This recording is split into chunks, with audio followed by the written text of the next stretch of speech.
Positibo ang Department of Finance o DOF na magtutuloy-tuloy ang malagong ekonomiya ng Pilipinas sa mga susunod pang taon.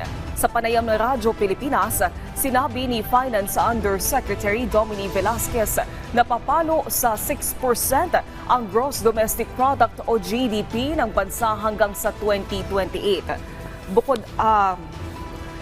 Bukod aniya sa World Bank, nakikita rin ng Asian Development Bank at International Monetary Fund na mas mataas pa sa 6% ang paglago sa susunod na 2 taon.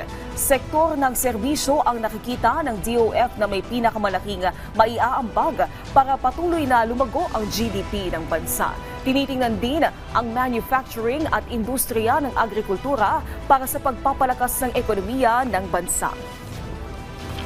Nakikita natin for the next few years, mga at least 6% for the next hanggang 2028, at least 6% ang growth natin.